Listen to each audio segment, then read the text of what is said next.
स्वादयन्निह सर्वेषाम् त्रय्यन्तार्थम् सुदुर्ग्रहम् स्तोत्रयामास योगीन्द्रः तम् वन्दे यामुनाह्वयम् नमो नमो यामुनाय यामुनाय नमो नमः नमो नमो यामुनाय यामुनाय नमो नमः यत्पदाम्भोरुहध्यान विध्वस्ताशेषकल्मषः वस्तुतामुपयातोऽहम् यामुनेयम् नमामि तम् स्वधर्मज्ञानवैराग्य साध्यभक्त्येकगोचरः नारायणः परम् ब्रह्म गीताशास्त्रे समीरितः श्रीमान् वेङ्कटनाथार्यः कवितार्किककेसरी वेदान्ताचार्यवर्यो मे सन्निधत्ताम् सदा हृदि तत् एव हि तत्र एवं भाषितम्. So tat refers to the previous subject that we have been discussing. So eva only, he indeed, surely, tatra there, that means in that context, evam in this way, bhashitam, the Gita Bhashyam of Sri Ramanujacharya, it says so. Purvatra, previously, in the previous context, Daivikhesha gunamayi mamamaya duratyaya mameva hi prapadyante maya metam tarantite. It is from the 7th chapter, 14th verse. Iti arabhya. So starting from the 7th chapter, 14th verse, it is Gunatrayasya. It's called Gunatrayasya. Gunatrayasya. It should be Gunatrayasya, or I can see the original if you want. Then Tatpurvaka Akshara Ishwarya Bhagavat Prapti Nam. Cha Bhagavat Prapatti Eka Upayatayaha. Then Pratipadita, I think there is no difference in Pratipadita. Pratipadita looks like Mara and so on. So Pratipaditvatvat Ekanta Bhagavat Prapatti Eka Upayaha Guna Atyayaha. Maybe it's Gunatyasya, not Gunatrayasya. The Gunatyasya, Tat Purvakaha Brahma Anubhavaha cha iti. Now, this can be corrected in the first line. Gunatyasya. How to correct it is up to Gunatya is okay. There is only one Ya should be complete. Ya should be a conjunct consonant. Yeah, it's not consonant alone. Iti arabhya, yes, Gunatya. Ya should be ya. E should be ya. Yeah, that's all. Okay, that's okay. Then Urdhvam Gachanti, Bhagavad Gita, 14th chapter, 18th verse. Ityadi Ukta Gatitraya Vivakshayantu Sangraha Krama Bhangaha Syat. So this is now another a kind of deviation, fact of deviation explained. So let us say let us see the first one. So tatu evahi tatraivam bhashitam. That just we have seen. So Purvatra earlier, in the earlier places, Daivi Hyesha Gunamayi Mama Maya Duratyaya Mameva hi prapadyante maya metam tarantite. I think it's better that Keshavdas Swami gives the English meaning of this 7:14, or I can give you the straight away. Yeah, Devi Shesha, he's already prepared. Daivi Shesha Gunamayi Mama Maya Duratyaya Mameva ye prapadyante maya metam tarantite. Madam Shanta can read the English translation. For this Maya of mine, made of the three gunas for the purpose of play, is difficult to get over. Those who take refuge with me entirely, they cross beyond this Maya.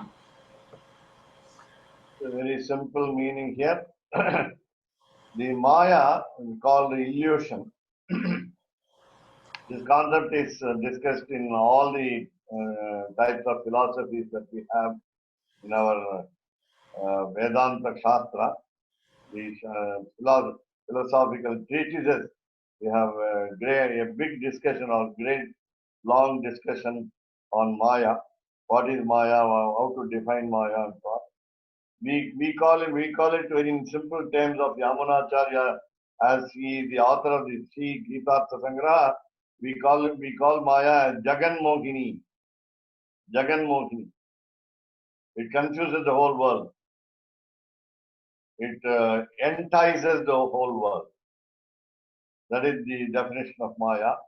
In simple term, in only one term, he says it, Yamunacharya mentions it in the first verse of the Chatushloki on the goddess Mahalakshmi.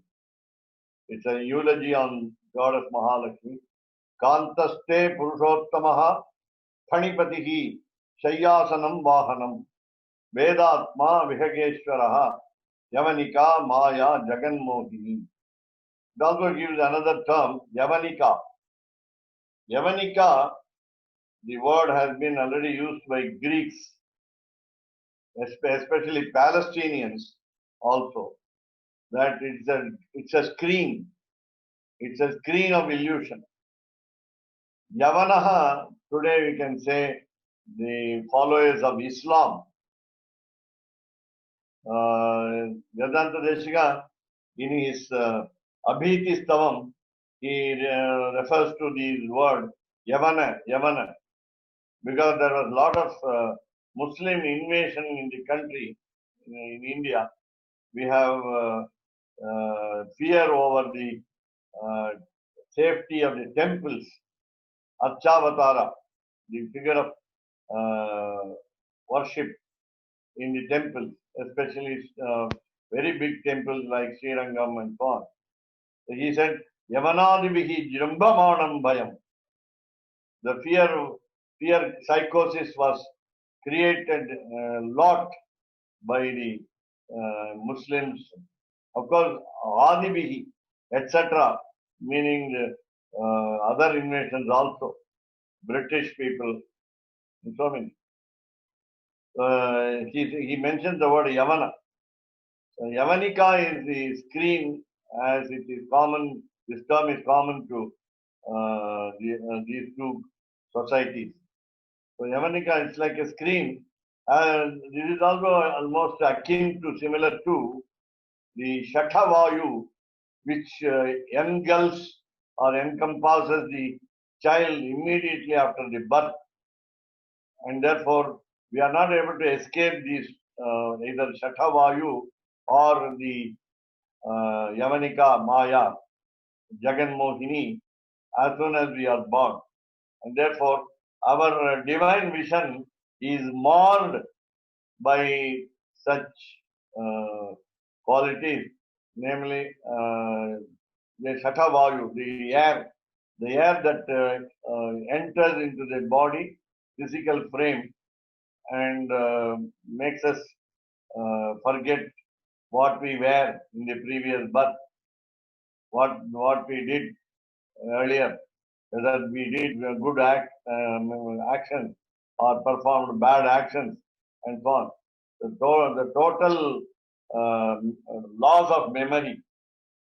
Not only that, that also makes us do something bad also. Whenever we are given a right path by the preceptor, we will go astray because of this Shatavayu and Maya. So here we find that Maya, Mama Maya, he says, it is I who created that Maya. illusion. But please remember, according to Shiva Vaishnava Sampradaya, the Maya cannot be attached to the Lord, the Supreme Soul. It is different from the Supreme Soul, though it is a creation. Though we say that all the creations produced by the Supreme Soul will have Antaryami. God as Antaryami, the inner soul. So even for Maya, Antaryami may be the Supreme Soul, but Maya is also controlled by him. There is no doubt that Maya is under his control. But Maya makes us uncontrolled. Uncontrolled in the sense we don't tread a good path. Maya confuses them. So mohayati, it confuses them. And then, so with this, so mama maya duratyaya, he said. It's very difficult to cross over. So how to cross over? Of course, the gati traya is there. Three types of modes, three types of roads are there. Karma yoga, jnana yoga, and bhakti yoga. The action of discipline, the discipline of action, the discipline of wisdom, and the discipline of devotion. And for those who are not able to practice all these three, we have prapatti yoga, the total surrender. And therefore, all these are all obscured by Maya. Therefore, it is very difficult to follow. So, duratyaya. And then, but those who attach themselves to the Lord, Supreme Soul, they will have the crossing over very easily. They will tide over the difficulty very easily. Maya metam tarantite. Maya metam tarantite. Etam mayam, this illusion. Taranti, they cross over. They can overlook very easily. They go to the other side of the ocean. Maya is like an ocean. Therefore, they have to swim and cross over. But who will be able to do it? Mam eva ye prapadyante. Those who have single-minded, concentrated devotion towards me, and those who surrender to me. This is a concept here, surrender concept, the total surrender concept is here. Prapadyante. Prapadyante. Very significant word. Though we see this in the earlier chapter, 7th chapter, 14th verse. So, Mam eva. Again, remember, Mam eva refers to the couple, the divine couple. Mom, the mother, and Mom, me. Mahalakshmi and me. So, Mam eva, only me. Not only me, only us, the couple. If you want to say as two entities. Otherwise, it is only one entity. Daivatam, one deity. One deity combined with. We have an instance like Lord Shiva combined with Parvati in one form called Ardhanarishwaraha. Ardhanarishwaraha is half Shiva and half Parvati. It is also said the right side of Shiva is right side is the Lord Shiva, the left side is of Parvati. And again we have another instance in a place called Tirunelveli in Tamil Nadu, the South Tamil Nadu. We have another Archavatara called Shankara Narayanaha. Lord Shiva shares his body with Shivan Narayana also. So half of the body is Shankara, the half of the body is Narayana. So that is also another concept. That means, of course, all gods are one. The Purusha Suktam says, Sabbrahma Sashivasendra Sokshara Paramaswarat. And therefore, we have Indra also. But the Vaishnava Sampradaya is very specific in saying all the demigods, starting from Brahma to the final position of the gods, including, of course, these individual souls Jivatma like us. He is the Antaryami. Lord Shivan Narayana is the Antaryami. There is no freedom. There is no freedom to all the souls except the Lord. He has the complete freedom, whereas we all, starting from Brahma, the creator, we are all paratantras. We are dependent. We are in dependent visa here. So when we get visa to moksha, we are all now in the what we call dependent wife visa here. Because the Stri Prayam Idam Jagat. We are all ladies. He is the only husband, namely Purushottamaha. So with this concept, so Maya Metam Taranti Te Ye Mam Prapadyante. Now I want to tell you today's important discussion on the word Prapadyante. Prapadyante. The very beautiful word is Prapadyante. We can use it in any one of the 9 forms, namely in a what we call a conjugation in Sanskrit. You know, all of us almost know that there are 3 persons, as in English, third person, second person, and first person, called otherwise Prathama Purusha. In Hindi, we call it Anya Purush. Second is Madhyama Purusha, that is second person, it is not the middle person. And the Uttama Purusha, it is not the best person, but the first person. So in these 3 forms, we have the whole concept in grammar, namely Ekavachanam, Dvivachanam, and Bahuvachanam, singular, dual, and plural. And therefore, a conjugation of a verb consists of 9 forms, and each root is divided into 2 types. Or rather, third type is a combination of the first 2. Namely, one is called Parasmaipadi, the other is called Atmanepadi, and the third is called Ubhayapadi. Ubhayam means both. So here, these 3 types of roots in the Sanskrit language gives rise to about 2000 basic roots, plus about 200 upasargas, prefixes, changing the meaning every time.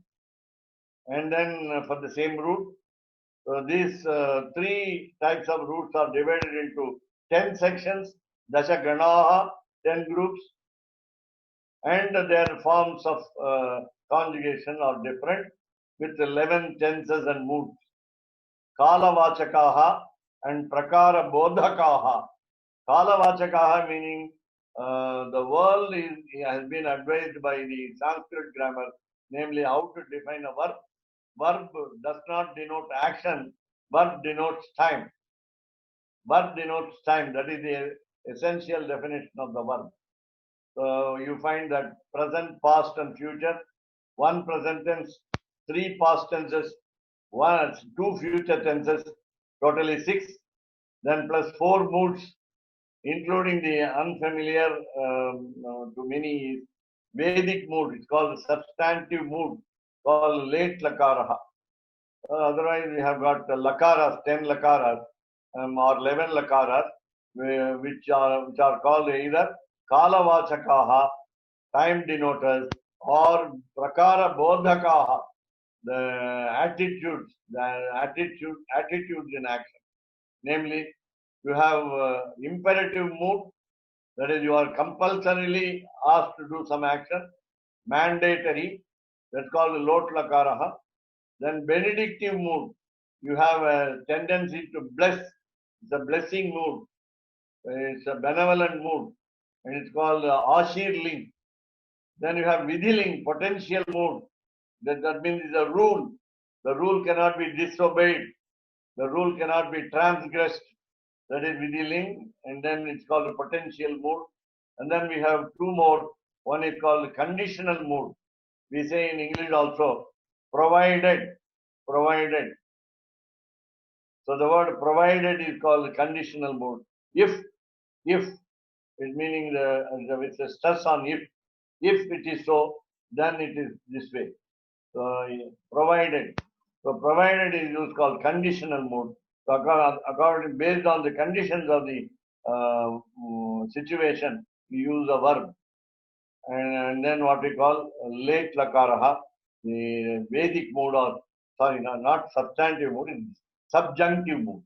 Subjunctive mood is available only in scriptures. And Vedic grammar is different from Sanskrit grammar, classical Sanskrit grammar. And again, there is one more grammar in Sanskrit called Prakrit grammar, the colloquial language Sanskrit called Prakrit. And we have a grammar already written long back. It is called, it's what we call spoken language of the ladies, including the queen or a maid in the society. Without the differentiation of status, all ladies are familiar with, in those days, were familiar with what we call spoken language, what we call colloquial Sanskrit language called Prakrit. And that Prakrit is almost similar to the Buddhist language, Pali. Pali, one more is there, two more languages of Buddhism called Pali and some other one. So you have, so such what you call, I mean the verb. So prapadyante, what is the significance of prapadyante? Point number one, I want to give you the benefit of discussion today, because later on we may tend to forget also. Not only that, these are all some what we call rahasyas from the Srimad Rahasya Trayasara, the secret concepts that we must understand. So number one, prapadyante, it tells you that if one is, I can say highly qualified, adhikari, we call it in Sanskrit, adhikari, a person, a jivatma, an individual soul, which has who has a right, R-I-G-H-T, right to perform surrender, total surrender. Prapatti is total surrender. Pad is to reach God. Prapad is to pra is there to enhance the process. Prapadya is total surrender. So this prapadyante, prapadye, and so on, in all the 9 forms, this is the first point, namely, how are we qualified to do total surrender? The minimum basic qualification will be, we should feel helpless. Helplessness is the, what we call akinchanyam, is the first point. And that is what we call adhikaritvam. We have a right to make a total surrender when we feel we are helpless. So that has been, of course, repeated so many times in our discussion. So the first angam, the first limb of the total surrender out of the 5, panchangani. The first one is akinchanyam, otherwise called karpanyam, otherwise called, you can say, even go to an extent to say miserliness. Miserliness, that means we are all poor. How are we poor? That means we are so poor that we are not able to help ourselves. That is one, that's the first qualification. Point number 1. Point number 2, Lord is merciful. Therefore, we make the total surrender. Therefore, He is also an adhikari. He is also the right refuge. He is also the correct shelter. He is also the perfect succor to give us what we want. Give us what we want in the sense, again, I go back to the moksha. Moksha is kainkarya, service. Moksha is emancipation. Kainkarya is the service, and kainkarya is preeti. In order to earn His affection, we have these 3 words: moksha, kainkarya, and preeti. So for all, to give or grant all these 3, it is His pleasure to grant us the affection. Grant us that we feel affectionate towards Him. And He also shows His prema, we call it in Hindi, prem, or in Sanskrit also same word, prema. So he wants to show love towards us, and that is also the second point in prapadyante. And third point is, there it is very important that we don't seek any other shelter. That is what we call here in the third quarter in this verse, 7th chapter, 14th verse is Mam eva prapadyante. It's called Upayantara Nairapeksham. In Sanskrit, it's a pure technical term. It's a jargon which means that we don't need any other shelter. We don't need any other refuge. Meaning, there is no other refuge possible. There is no shelter perfect to be attained. There is nobody else to go. There is no other destination to reach. There is no one to help. No one else to help. Then only resort is Lord Sriman Narayana. And that is the essence of this particular verb called prapadyante. Added to that, Lord is independent. We are dependent, and therefore we make a total surrender. Because we are not independent, we are making a total surrender. Because he is independent, we are making a total surrender. That means he is also a right person to reach. He is also the exact source and destination. That is what we understand. The second point, namely, he is the upaya and the upeya. We have been repeating all these technical terms, and people like Malini madam, and they are also familiar with these terms. Though initially they might not be touching all these terms. So here the upaya and upeya also are mentioned here. The Lord is the means, though we consider that the yoga of action, karma yoga, the jnana yoga, the yoga of wisdom, then the last one, bhakti yoga, the yoga of devotion. So all these yogas are considered initially by us as the means for attaining his affection. And of course, this is Prapadyante clearly tells us that Prapatti Yoga is the easiest and foremost or important way to reach him. And again remember, these four are not the upayas, but Lord is the only upaya. Even as he is every cause of creation. He is called Upadana Karanam, Nimitta Karanam, Samavayi Karanam, Asamavayi Karanam in technical terms in Sanskrit. So he is you take the example of a potter, pot, and his instruments. The potter is the Lord, individual, the Paramatma, the Supreme Soul. The pot is the Jivatma. He has been created with the help of Brahma and others, like instruments like the wheel, the stick, the bull to go around the wheel, all this. All these are all called. Now, again, the concept is, I'll give you, just another example from King Kulashekara Alvar. When he says Mukundamala, Vishnu Poto Naranam.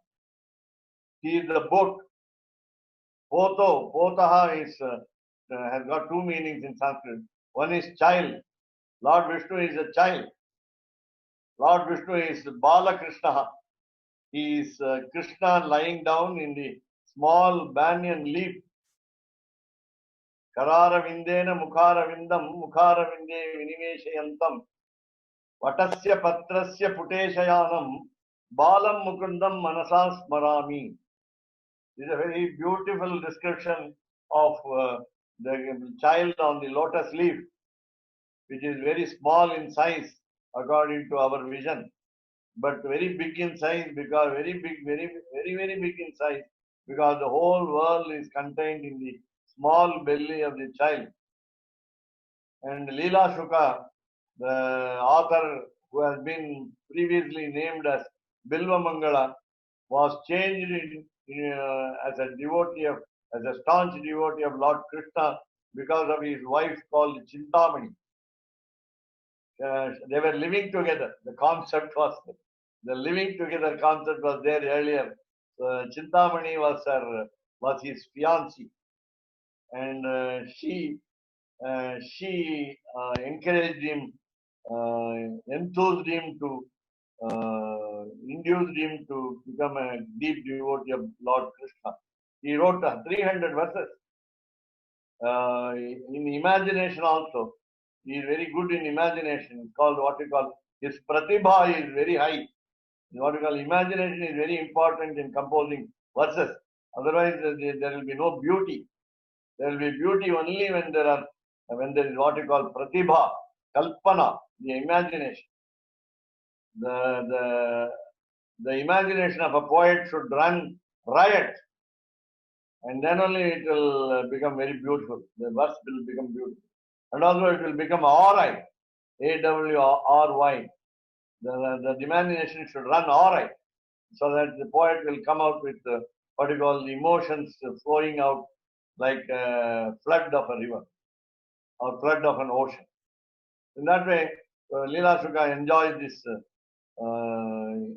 The child holds the right thumb of the leg and then puts it in the mouth. It's not possible for us in the advanced age because it is so supple. The body is so flexible that it drinks the ganges coming out of the right thumb, and therefore the child holds the thumb in the mouth, just like what we call feeding bottle. The what we call the rubber, we say the rubber, the nipple of the bottle. There he gets it. So this is a concept by which. So here we have, therefore, prapadyante will have the meaning. These three meanings. He is the upaya. He is the upeya. We are the adhikaris when we have helplessness, and there is no other refuge at all. So with this translation of the 7th chapter of the 14th verse, we come to the commentary. Iti arabhya, thus beginning. The seed of the 14th chapter has been sown in the 7th chapter. That's what we understand now. So what should we do now? Gunatyayasya.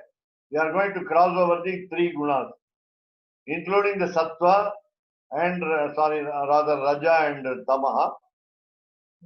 These three gunas will have to be crossed over. Gunatyayasya.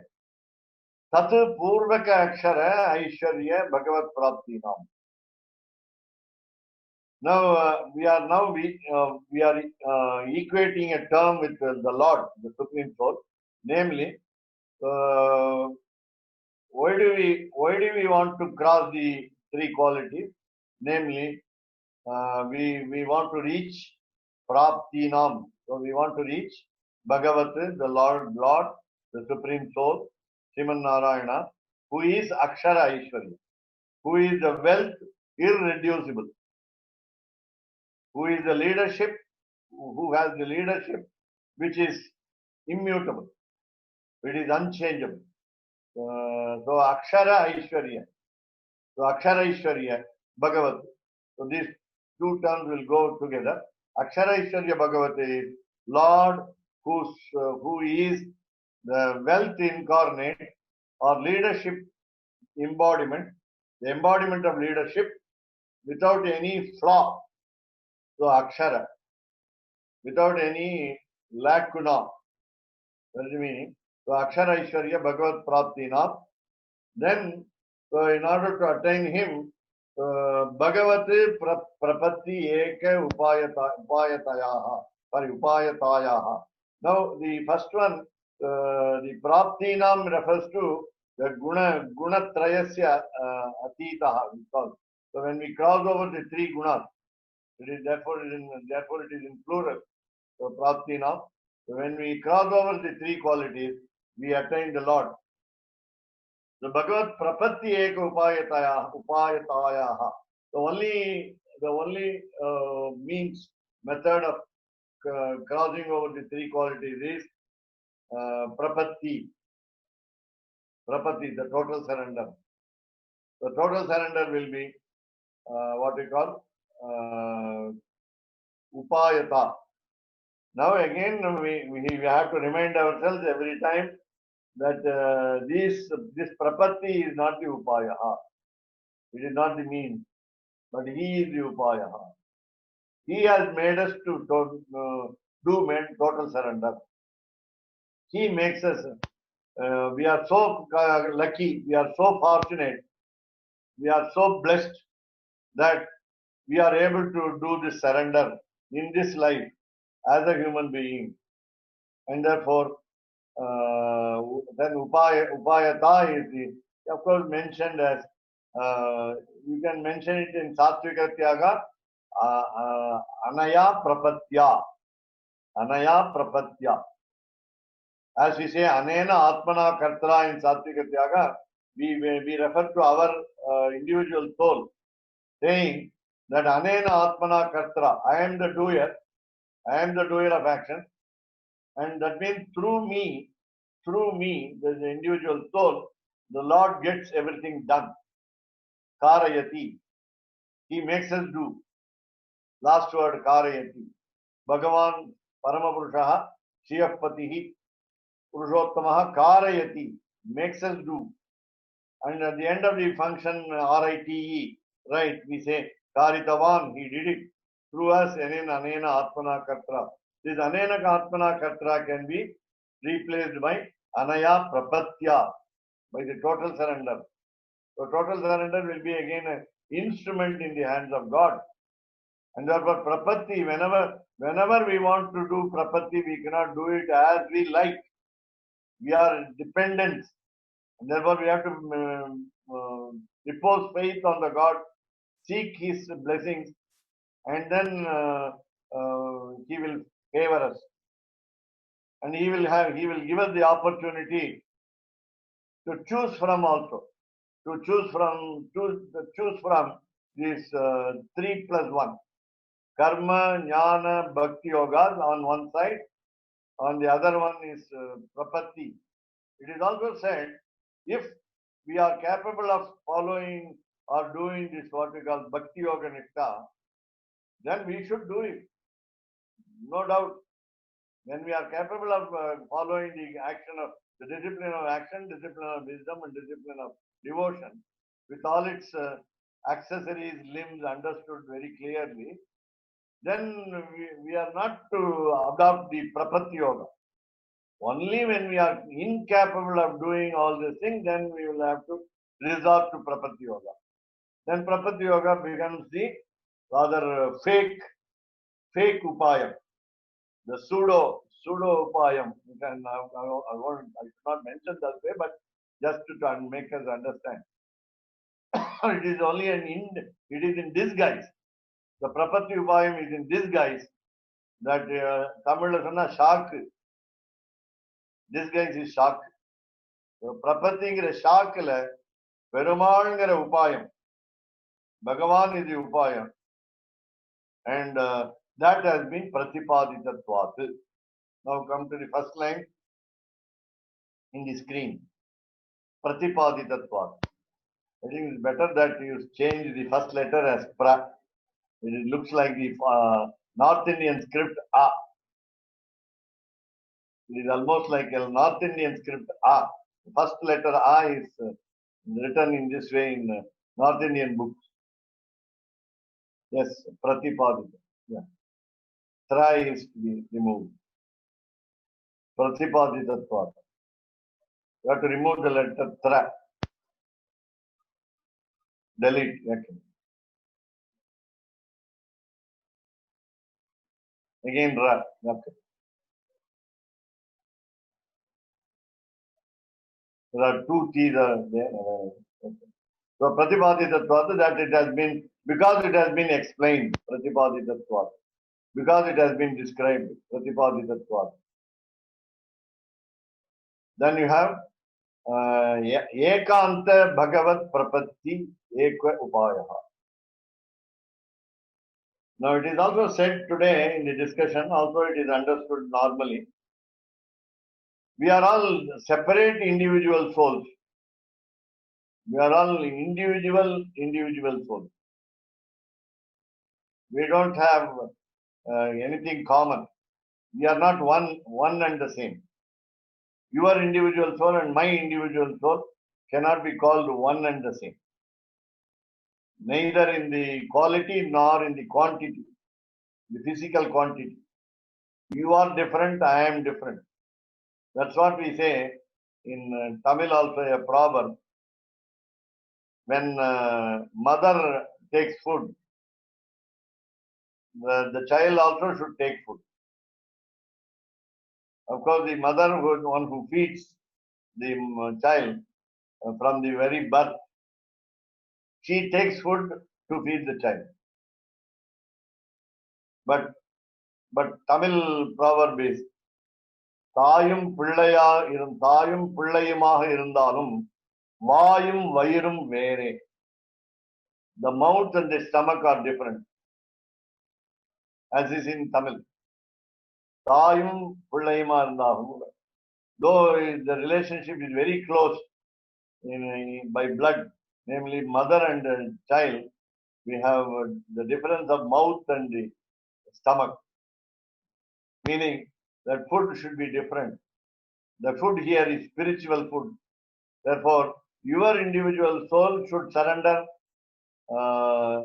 in what we call isolation. That is what we call ekanta in this word, in this expression. My individual soul has to make a total surrender by myself individually to the Lord. You and I cannot come together and say, let us have a common prapatti, total surrender, and we will apply that to all the individual souls. No, it is not possible. So each individual soul has to separately, individually make a total surrender. And that is what we call ekanta. Ekanta also can mean in secrecy, in private, rahasi. So we don't make a total surrender in private or in a secret way. It is open, but it is your surrender and my surrender cannot become one and the same. And of course, I can identify that you are making a total surrender. You can also recognize me that we are making a total surrender, because we are all near the preceptor. The preceptor is blessing us while we surrender, make a prapatti, what we call bharanyasaha, transfer the burden of sin to him, and also prapatti, the total surrender. Here we also see each other making a total surrender, but each one of us has to. I cannot do my total surrender for you. I cannot do it for your sake. I cannot be so selfless that I should do it for you also. No. It may be possible in a later stage when the individual soul is incapable of doing it. At the ripe advanced age, if one has not done prapatti, and we have another one called apat prapatti. It's a sudden surge in the mind to do prapatti, and at the fag end of the life. But again, we are now doing the ekanta, that we go to the commentary, ekanta bhagavat prapatti upaya. The upaya, the meaning, so prapatti ekaha upaya. Again, as we said earlier, by the word prapadyante, there is only one shelter available. The whole world, the whole universe has got only one shelter. And that one shelter is Sriman Narayana. And therefore, So also, prapatti, the total surrender is the only means. There is no other means. Now, my humorous question was, if there is any other refuge, if there is any other destination, will we adopt that? Will we go to that destination? Generally, the answer is yes. If we have another God like Sriman Narayana, who controls everything, who is beyond everything, who is so compassionate, and so on, will we go to him? Will we go to her? Why I say her? We have what we call Shakti Darshanam. Out of the 6 darshanas, we have got Shaktam. And they say Shakti, Parvati is the source of the Trinity, Brahma, Shiva and Vishnu. Adi Shankaracharya said it in Saundarya Lahari. Harihara Virinchadibihi Stotum Va. There is the expression in the first verse in Saundarya Lahari. Kaha Prabhavati. Who will be able to do it? Whether Hari, Lord Vishnu, Hara, Lord Shiva, and Virincha, the Lord Creator, Brahma, can they praise Parvati as they feel free? No. That's what Kaha Prabhavati. Who will be able to do that? So there the Darshana highlights the importance of Parvati there, Shiva's wife. But the Trinity is down. Trinity is only an inferior status. Whereas that's what called Shaktam Darshanam. We have got Pashupatam Darshanam. We have got Ganapatyam Darshanam. Vinayaka is the highest Almighty, and so on. So we have Vaishnava Darshanam. So we are now the Sri Vaishnava Sampradaya always holds that the Sriman Narayana is the highest principle and he is the greatest Almighty, and all other gods are demigods or semi-gods, and what we call Shudra Devataha. And then, of course, people will have different faiths, different beliefs. But here we are talking about the total surrender as the only means. Prapatti Eka Upayaha. Then we go to the next word in the commentary, namely Guna Atyayaha. It happens simultaneously. When we make a total surrender, we cross over the 3 qualities, Sattva, Rajas and Tamas. Then Tat Purvakaha Brahma Anubhavaha. The very moment it is said in Bhagavad Gita as well as so many other Shastras, Jnanan Moksha, the very moment that we are wise, we become released soul. And therefore, the very moment when we make a total surrender and cross over the 3 qualities, we have the experience, the blissful experience of the Lord Almighty, Sriman Narayana, Brahma Anubhavaha, Brahma Anubhavaha. Then, Urdhvam Gachanti, Bhagavad Gita, 14th chapter, 18th verse. This is relevant to this chapter, what we call abridgment by Sri Yamunacharya in his Gitartha Sangraha. So, Urdhvam Gachanti, we have to read the full verse. Before that, I will finish the last line here. Ityadi, thus, iti, thus, adi, so etc. So many other verses also. Ukta, said already, explained already, given already. Gatitraya, the 3 types of destination. Other what we call karma, jnana and bhakti. This is what we understood earlier. So Gatitraya, Vivakshayam, with a desire to explain. When there is a desire to explain what is this Gatitraya, Sangraha Krama Bhangaha Syat. So there will be a break, Bhangaha, break, Krama in the order, break in the order of the abridgment, Sangraha. So what is that break in the order of abridgment? We have to understand by the 14th chapter, 18th verse. Urdhvam gachanti.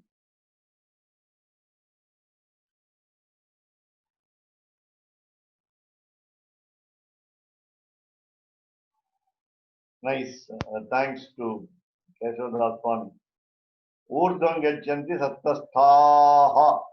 The Visarga is missing because of conjunction. Madhye tischanti rajasaha. Jaghanya gunavrittistaha. Adho gachanti tamasaha. This verse, it is said by Sri Vedanta Deshika in his commentary called Sri Gitartha Sangraha Raksha, that this very, very particularly this word Urdhvam Gachanti should not be misunderstood. Malini madam can read the English translation. Those who remain in the sattva go up. Those characterized by the rajas, they stay in the middle. And those characterized by the tamas, adherent to the activities of this vilest quality, go down. Thank you. So Urdhvam Gachanti, literally taking the word Urdhvam meaning up. So Gachanti, go. Sattvastaha, those who have sattva quality predominant or only quality sattva. And as Govindacharya Swami yesterday, I think, referred to the term Vishuddha Sattva. Shuddha Sattva and again Vishuddha Sattva.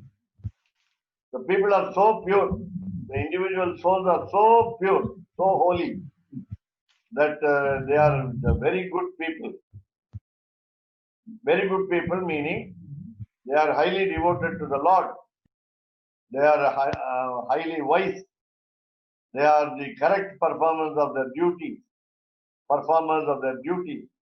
So many qualifications we can attach to Sattva. The very existence of the people inspires others. That is the meaning of the word Sattva. The life of the people we can emulate. We can emulate the life of those people. They are good examples, role models for the whole world. And they are called Sattvastha. What do they do? What do they do? They go up. So when they say go up, please do not mistake it as going to a Swarga, going to a heaven, going to a, as Keshav Swami wants to have the Kaivalya Moksha. Kaivalya Moksha, the intermediary emancipation. Brahma Loka, Brahma's world, Lord Creator's world as Satya Loka. And if you are fond of your parents, gone parents, grandfathers, ancestors of your family, it is Pitra Loka. It is the Loka, the world of the ancestors. Pitra Loka, the ancestors, the world of the manes, M-A-N-E-S. And then, so coming to this, so what Loka do you want to go? Up. It's not a going down. It's not going down. We are not going down to Patala Loka, where even a good soul like Mahabali Chakravarti resides even today as an immortal. Mahabali Chakravarti, the demon emperor, has been blessed by Vamana, the dwarf, who became Trivikrama, the figure beyond all worlds. By 2 steps. He stands as a sentry, what we call the watchman, the security in the house of Mahabali Chakravarti in the Patala Loka. But still we are not going to that Patala Loka. We are not going down. We are going up. Then Madhye Tishtanti Rajasaha. Those people who have only Rajasa quality as the as majority percentage, then they always live in this world, mortal world. They become they are involved in the cycle of birth and death every time. Punarapi jananam, punarapi maranam, punarapi janani jathare shayanam. What should we do to go out of this cycle? Iha samsare, bagudustare, kripaya pare, pahi murare. Hey Murare, oh Lord of Lord Sriman Narayana, who has killed the demon called Mura. He became in the form of a drum in the avatar of Krishna. So Mura is the name of the demon. And Murare, hey Murare, Pahi, please protect me. Why? Iha samsare, in this life, in this materialistic life, iha samsare, bagudustare. It is as difficult as Maya to cross over. Bagudustare. Very difficult to cross over this ocean of life. Bagudustare. Kripaya, by your mercy, apare kripaya, unlimited mercy, kripaya apare, pahi murare. The beauty is also in the what you call Shabdalankara in Adi Shankaracharya's Moha Mudgaram, the stotram called Bhajagovindam, popularly known as Bhajagovindam. So this Rajasaha, these people having the Rajas quality, haughtiness, pride, insolence, possessiveness, and egoism. All you can say list of bad qualities. All the bad qualities without any this exception. So all bad qualities are in them. They always live in this world. This is Madhyaloka. This is the middle world. You have the nether world down. You have the upper world, heaven. Along with all other, say, Kailasa of Shiva, Lord Shiva, Vaikuntha of Lord Sriman Narayana, and so on. So here they Tishtanti, whereas they Gachanti, where they go up, Saptastaha go up, Gachanti, whereas here they Tishtanti, they stay permanently here. Birth after birth, Tishtanti. Then Jaganya Guna Vrittistaha, Adho Gachanti Tamasaha. Again, the Jaganya Guna Vrittistaha refers to both Rajasaha and Tamasaha. Vritti is action. That means they remain in this action. Vrittistaha. Guna Vrittistaha, those are the combination of the three gunas, namely Sattva, Rajas, Tamas. And Jaganya, this is what we call Jaganam, meaning the hip, the bosom, BOSOM, the hip, HIP, so the middle part of the body. So that is very important. Stomach and the production instrument. The yoni is a source of production, and so on. So Jaganya, they are always concentrating upon this, what we call the physical comforts of the body. Therefore, Jaganya Guna Vritti. Guna includes all the three, Sattva, Rajas, and Tamas. Because the children, good children are also the outcome.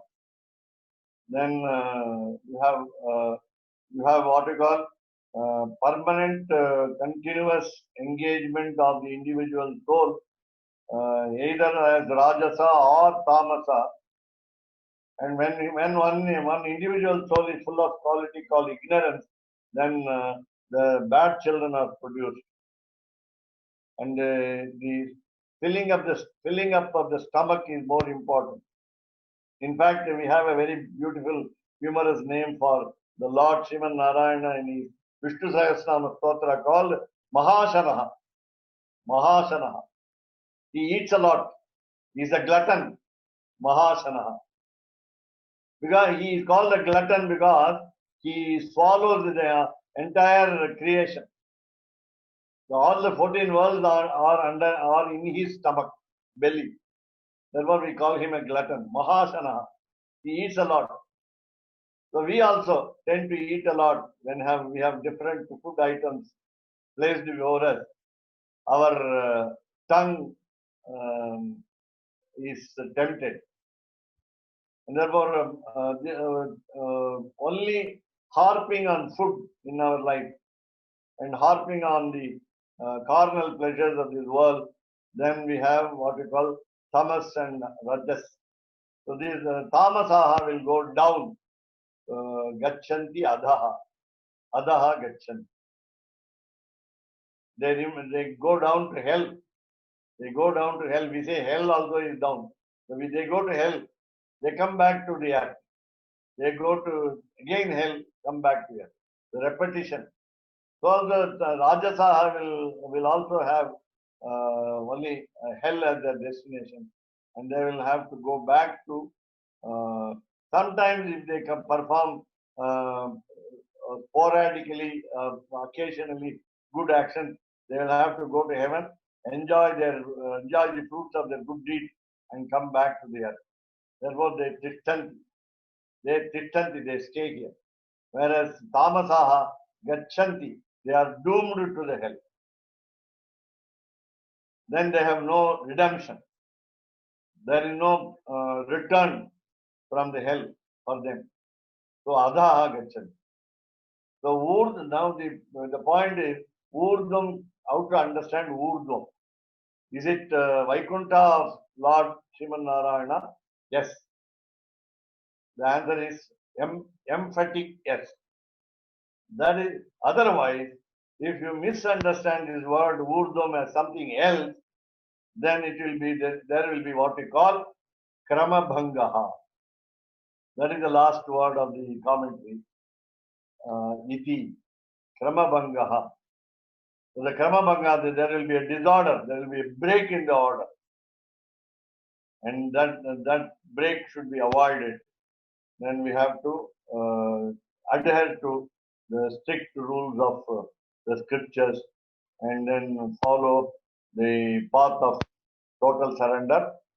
If possible, we have to adopt only 3 yogas: karma yoga, jnana yoga, and bhakti yoga.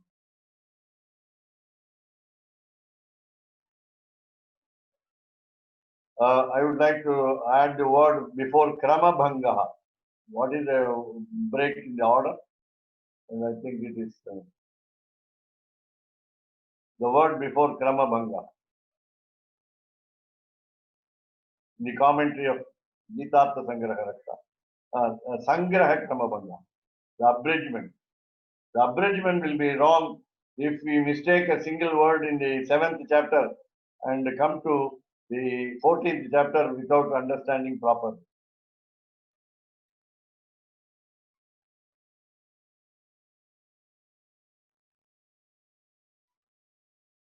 We have to understand the 7th chapter, 14th verse perfectly, and we have to understand the 14th chapter verse also. So in order to what we call have a link with the Bhakti Yoga or Prapatti Yoga. Over to the participants for comments, reviews, feedbacks, reactions, examples, illustrations. So if anybody else has any questions before me.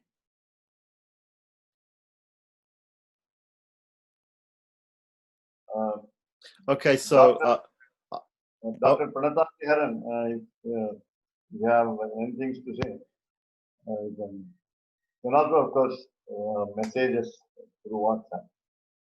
And Pranatha Haran was good enough to give a feedback on yesterday's session, saying that the demonesses in the kingdom of Ravana also surrendered to the goddess Sita.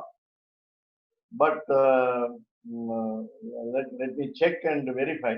And if Hanuman has asked Sita's permission to destroy them before they surrendered, though Trijata, the good daughter of Vibhishana, advised the demonesses to make a total surrender to Sita. Thanks to the Hindi professor for reminding the context. Can I ask whether this the surrender of the demonesses to Sita is told in Valmiki Ramayana or in Ramcharit Manas in Hindi, or in Kamba Ramayana?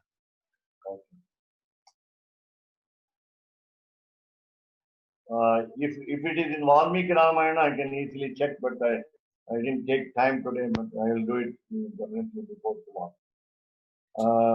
Whereas, So I have some other questions and comments. You were talking about a Shankar Narayana, half Shiva and half Narayana form. Do Sri Vaishnava Sampradaya, do we accept Shankar Narayana, that there can be half Vishnu and half Shiva? Is it possible? We don't take that concept into our fold. Okay, so you also talked about Ardhanareshwara, that Lord Shiva and Parvati, there's a combined form.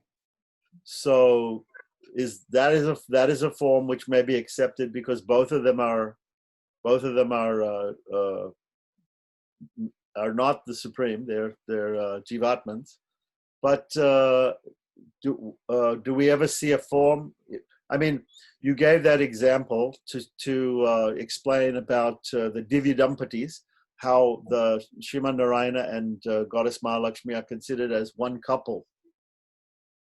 But we see the form of Ardhanareshwara, but we never see a form of Vishnu and Lakshmi combined like that. Is there any form like that, Vishnu and Lakshmi combined, like Ardhanareshwara? No, it's not exactly like the half this one, half that. But we have in Layarcha, as I said in Agama Shastra, Pancharatra or Vaikhanasa, the usual picture is Goddess Mahalakshmi stays in the chest of Lord Vishnu. Vakshasthala Vasini. Vakshasthala Vasini. The meaning that the hearts are one and the same. This is supported by the scriptural sentence in wedding ceremonies. The Samaveda is the Lord. The music of the word Ganam is the God.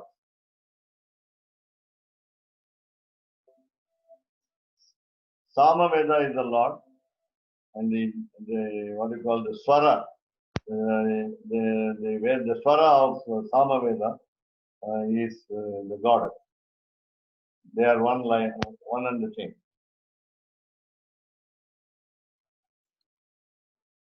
So also I wanted to ask, so sometimes we see this form of Devi called Vaishnavi.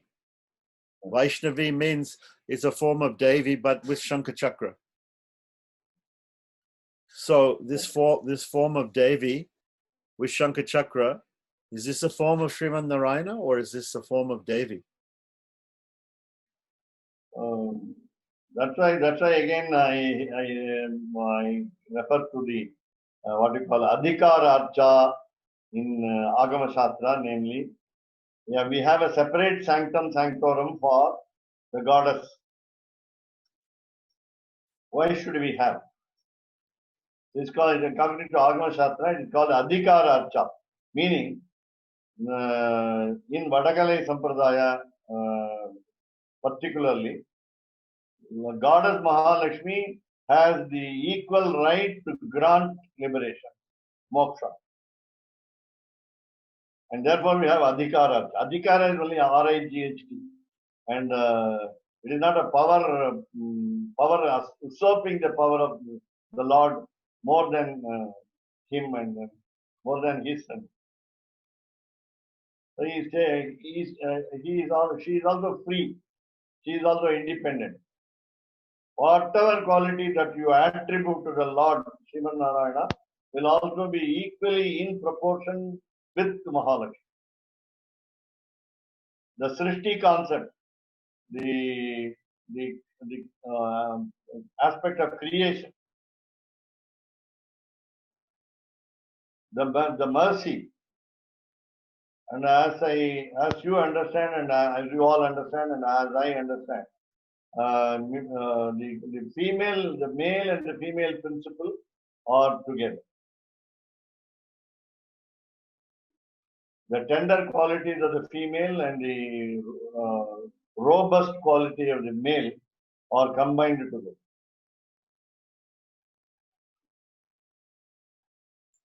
Okay, so just to get it clear, you're saying that Mahalakshmi has the adhikari, and therefore that is why she has a separate sanidhi. But Ramanuja has a separate sanidhi also. Yeah, because Bhagavad Acharyavan Veda, the scripture says, Acharya Devo Bhava, Taittiriya Upanishad, and then Acharyavan Veda. The very concept is, yesterday we were discussing about the prapatti, different methods of prapatti, called the Acharya Nishta. Acharya himself, the preceptor himself is a god. Though, as we understand, first preceptor is God, the last preceptor is also God. Equal. So we must have faith in the human preceptor. Today the discourse was concentrated upon that our protector, our mother, our father are all Swami Vedanta Deshika. Why should we be depending upon Vedanta Deshika alone? Why not Sri Ramanujacharya? Why not Yamuna? Why not Nathamuni and so on? So many others are there.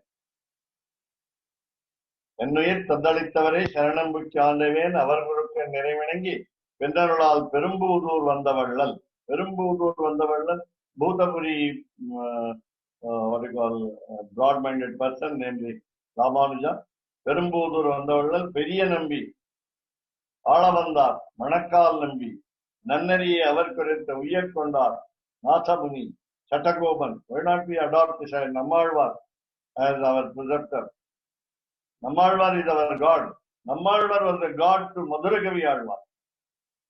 There are only 10 verses, Pashuram called Kanninum Shiruthambu. Madhuragavi did not sing about God. He sang about only his Acharya. There is no, the Acharya is as good as the God. So Madhur Kavi is Acharya Nishta. Acharya Nishta, yes. So coming back to Chatagoban, Sarenathan. We don't have a lot of references to the Vishwaksena, the army chief. Then Chatagoban, Sarenathan, Innamudha Tirumahal Endru, Mahalakshmi, Emberaman Tiruvadigal Adakindrain, Lord Sivanarayan. And again we say there are two extra points. When we recite the names of God, the name is more powerful than the God himself. Govinda, take the word Govinda, the name has more power than the God himself. And the next one is the divine feet of the Lord. The divine feet of the Lord is the preceptor. The couple of feet is the preceptor rather than the God. And Vedanta Deshika considered even Paduka on the feet, divine feet. The sandals on the feet are the preceptor. And he called her Devi, Paduka Devi, the goddess. And it is also another concept in Sri Vaishnava Sampradaya, especially Vadagalai, namely, approaching the goddess itself is enough.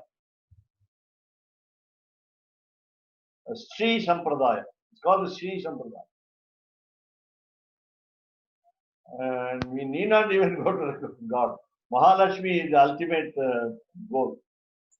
But we can equate going to Sri Devi as Acharya Nishta because she's an Acharya. Yeah, she is an Acharya. And I was telling you earlier that the same question, the answer to the same question earlier, your own question is the Shri is a wealth of wisdom in the Acharya. Shri is the wealth of wisdom in the Acharya. And you can also say the Acharya is so merciful, so compassionate. She is he is similar to the goddess. The Acharya takes a lot of pity over the devotee, the surrenderee. And therefore, Acharya becomes mother. The male Acharya becomes the mother. Nadadur Ammal.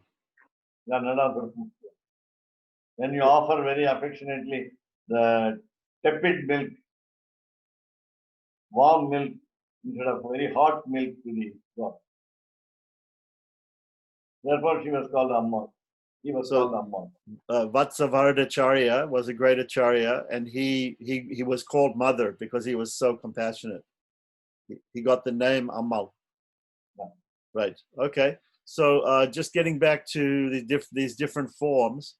So I can understand the form of Mohini is a female form of Sriman Narayana. What I'm understanding is that this form Vaishnavi is a form of Devi. Although it has a Shankha Chakra, is not a form of Sriman Narayana. So I'm wondering, I want to know also about Varahi and Pratyangira, because Varahi seems to be a female form of Varaha. Pratyangira seems to be a female form of Narasimha. So naturally, you can compare with the similarity, namely Varahi is the Bhuma Devi. Varahi is the Bhuma Devi, the goddess of earth, who was the consort of Varaha, the great boar.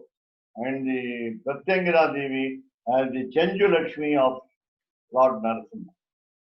Really? Pratyangira is a Chenju Lakshmi. Okay. But the Chenju Lakshmi is not Mahalakshmi, but Chenju Lakshmi was a Jivatman, no? She was a Chenju. No, Chenju Lakshmi is only what we call Archa name to the wife of Narasimha. So she's also Mahalakshmi. Yes. Okay. No doubt. Okay, so this because there's this play by the I think 32nd Jir of Ahobilamat has written this Vasantika Parinayam, which is a play. It's explaining about the Leela of how Narasimha has married one of these tribal ladies called Chenchu, who was a non-vegetarian in Ahobilam, and so in the play, the idea is that there were some apsaras who were dancing, and Narasimha and Lakshmi they like to see the apsaras dancing, and so Lakshmi gave a boon to this apsara who had danced very nicely. So the apsara asked for the boon to marry Narasimha. So Lakshmi became upset. She became angry. Why you want to marry my husband? So she gave her the boon. Yes, you can marry him, but you have to become a Chenchu. You have to become a tribal in Ahobilam first. So you get a low birth, but then ultimately you can get your. This is in the story by the Ahobilam Majir. So my question is, it doesn't seem like Chenchu Lakshmi is a form of Mahalakshmi, but in the Archavatar maybe, but in the story she's an Apsara, she's a Jivatman. Of course, the Ahobilam Aradhaka who recently passed away, called Lakshmi Narasimha. His son has done the PhD in Vasantika Parinaya. So do you have that PhD? The thesis? In Sanskrit. And you read it? Yeah. So have I correctly said what is the story? Yeah, right. Okay, so then you admit that in the story, Chenchu Lakshmi is an Tribal. apsara. Yeah, she was an apsara who was cursed and became a tribal. So she wasn't Mahalakshmi actually. Whoever marries the Lord. That is why we say we are also married to the Lord. Okay, so when- are you saying whoever marries the Lord becomes Mahalakshmi? Yeah, naturally, because according to the Vishishta Advaita concept, we become one with the Mahalakshmi also. I see. Okay. So what you're saying is the process of property is marrying the Lord. The Sharanagati itself, the property is marrying the Lord. Marriage of the Lord. We are all females. We are marrying the Lord. After we marry the Lord and we attain moksha, then we attain the status just like Mahalakshmi, which means that we are also in moksha. We are full of jnana and ananda. But I would ask you that we still the Jivatman cannot exactly become like Mahalakshmi, right? In the case of Srishti, creation. What about it? Creative And capacity. also in the case of creating the power to create, in the case of giving moksha also. But previously, you said in previous classes, you said the third aspect that the Jivatma cannot attain is having the husband as Sriman Narayana. But now you're saying the Jivatma in moksha is just like the wife of Sriman Narayana.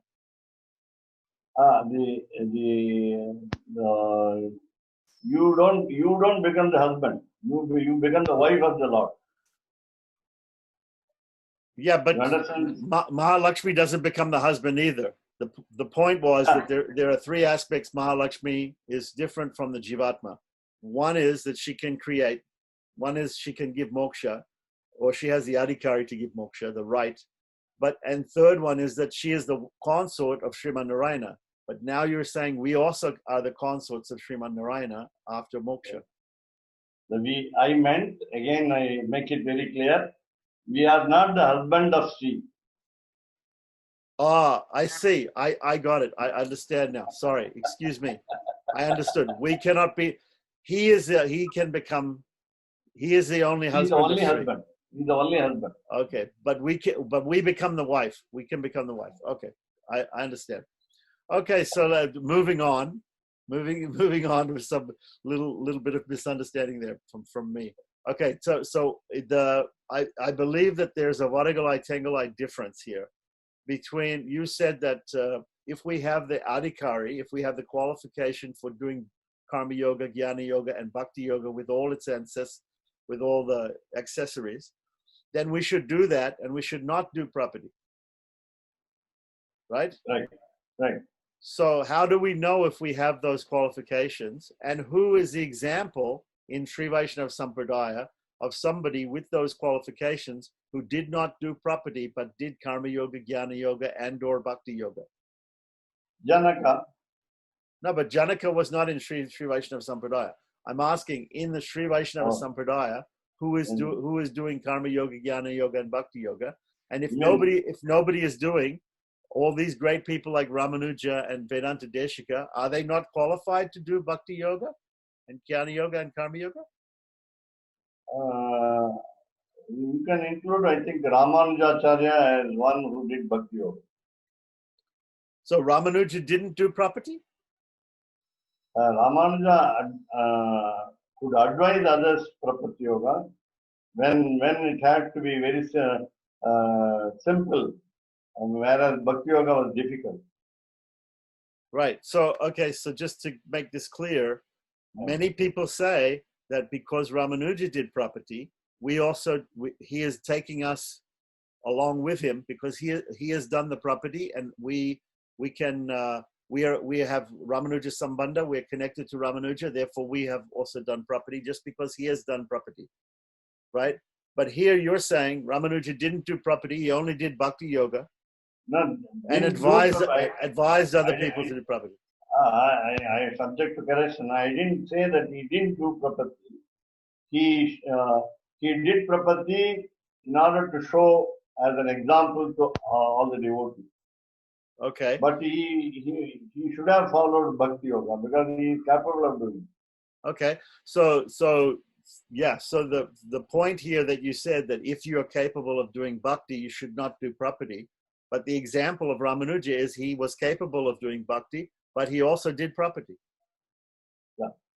For So, the sake of the Jew. so there cannot be any rule that if you are qualified to do bhakti, karma, or jnana, that you have to only do those things and you cannot resort to prapati. Am I right? The relaxation of the rule that not that you should not do prapati. When you are capable of doing bhakti yoga, then you must do bhakti yoga. And you can show to the world of devotees, followers, that this is the way to do prapati. Okay, so I'm still trying to understand your original statement that if you have the qualification to do these other yogas, you should not do prapati. I think I must modify my own statement. Yeah, because Tengalai Sampradaya says actually you should only do prapati, and only prapati is important. And actually, if you really look at karma, jnana, and bhakti, we don't have the qualification. Nobody has a qualification. Everybody should do only the prapati. That is the stand of Tenacharya Sampradaya is that the doing karma, jnana, and bhakti yogas means that you feel that you have the qualification, and the feeling of the qualification goes against the extreme subservience nature of the soul, the sheshatva. The soul has extreme sheshatva. He feels that he is a complete servant and completely dependent on the Supreme Lord. If he is completely dependent, he has no qualification to do these other yogas by himself, to do any form of self-effort, any path of self-effort. Therefore, only prapati is the only way. No other way. That is Tenacharya Sampradaya. Right. But they don't even do this process prapati. They include it under samashrayam. Okay, so you say that Tenacharya Sampradaya doesn't do prapati properly because they don't do a separate paranyasam. But not properly. They are not doing it separately. They're not doing separately. So whether you do it separately, or I mean, look at Vibhishana Sharanagati, look at Draupadi Sharanagati. They didn't do a separate paranyasa. They did one time prapati, right? Sakrideva prapannaya. Again, Lord Rama says Sakrideva, only one time. So why a second time? Why you have? I mean, you say that the paranyasa is the one time. The Tenacharya Sampradaya says the Pancha Samskara, the Samashrayanam, is the one time. Both sides are saying there is only one time. But no, in Vadagalai Sampradaya, you have one more. Prayaschitta prapati is there. Apart from the first prapati. The prapati should not be repeated. Once done, prapati should not be repeated. Okay. Second time prapati, third time prapati is not done. But prayaschitta prapati is done for the sins committed after prapati. Okay, we have got two prapatis apart from samashrayam. Okay, I understand. So the prayaschitta prapati is not a prapati at all. No, prayaschitta prapati is not exactly equal to the previous prapati. It's just a prayaschitta. Yeah. So we did prapati, but then we made some mistake. So we just do prayaschitta. We call it the prayaschitta prapati, atonement for the sins committed after prapati. And that is the Bharanyasa. No, the Bharanyasa is the first one, prapati. Okay, so Bharanyasa is the prapati. Synonymous with prapati. Bharanyasa is synonymous with prapati. Okay, I understand. Okay, very good. So Samashayanam, according to the Vadagalai Sampradaya, is just the advice given by the preceptor on the three ragasyas, Charama Shloka, Dvaya and Ashtakshara. There it stops. And before Prapatti, the individual soul, a human being, has to learn the meaning of these mantras. Mantra Upadesha has been done. So after going through the meanings of these three mantras, then he becomes qualified to make Prapatti. Therefore, we need the second time. In the Samashrayanam, the preceptor, the Vadagalai preceptor does not include your surrender. He gives advice. Okay, I The understand. advice is taken on 3 months. Okay, so in the Pancha Samskara, the mantra is given, but the mantrartha is not given. So, yeah, mantrartha has been introduced. The mantra has been initiated. introduced, but the exact meaning of the mantra has not been explained. Given, yeah. So Only in Prapatti. the meaning has to be understood before Bharanyasa. Yeah. I understand. So but the Tenacharya Sampradaya will say that out of the Pancha Samskara, one is called Yaga. After mantra, after Tapta Pundra Nama comes mantra. And you get the mantra introduction, but after the mantra, there's Yaga. And the Yaga means is equal to property. The Yaga. Sacrifice. Yes, sacrifice. What are you sacrificing? Yourself you are being sacrificed. You are sacrificing everything to God. That Yaga means property, according to Tenacharya Sampradaya. Right. That is Atma Samarpanam.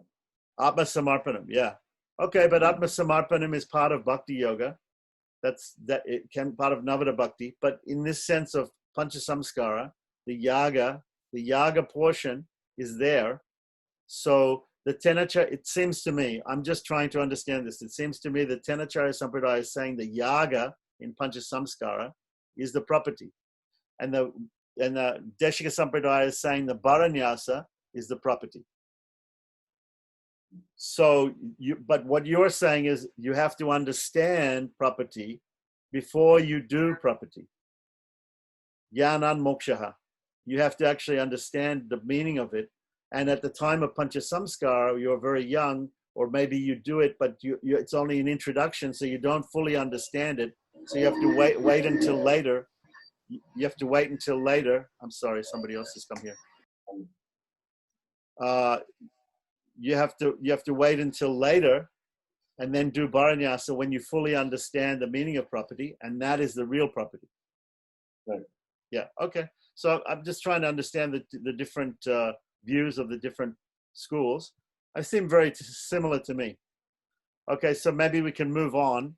There was another argument against that. I have another comment that there was an argument against Advaita that you made. You were saying that that the Advaitins, they believe that that every Jivatman has to do every Jivatman has to attain moksha separately. So but in the theory of Advaita, in the doctrine of Advaita, they say that if you attain moksha, then you understand that everything is one. Everything becomes one homogeneous Brahman. So in Advaita, if one person becomes a Jivan Mukta in Advaita, if somebody gets to moksha in Advaita, it means everybody gets moksha. Right? According to them, if one person attains moksha, everybody attains moksha, because everything is an illusion. And the illusion is only with one, there is only one Brahman who is under illusion, that he thinks he is separate. Once that illusion is cleared, then there is no other personalities. So if one attains moksha, all attain moksha in Advaita. So this is another argument against Advaita, because they say there are so many Jivan Muktas. This person, this Swami is a Jivan Mukti. Well, if he became a Mukta, then everybody becomes a Mukta.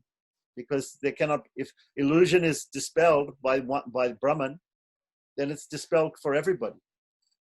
And if it's not dispelled for some people, then how can it be dispelled for one person? So this is a good argument against Advaita. Now moving on, you were talking about yesterday, or you were talking about the three types of nishta, the swanishta, ukti nishta, and acharya nishta. Okay, so you said that somebody else cannot do the property for us. But in ukti nishta and acharya nishta, the guru is doing property for us. So your statement that somebody else cannot do property for us, is it correct or is it incorrect? Is it correct that the guru can also do for us in the form, when we do swanishta bhakti, we are doing for ourselves. But if we resort to ukti nishta or acharya nishta, the acharya is doing property for us, basically. I think these 2 points must be made clear. Number one, acharya is God. When you make ukti nishta, you are the individual soul who does it. Who does it? Right. But in ukti nishta, you do property, but you ask the acharya to mediate between you and God. Is that right? Right.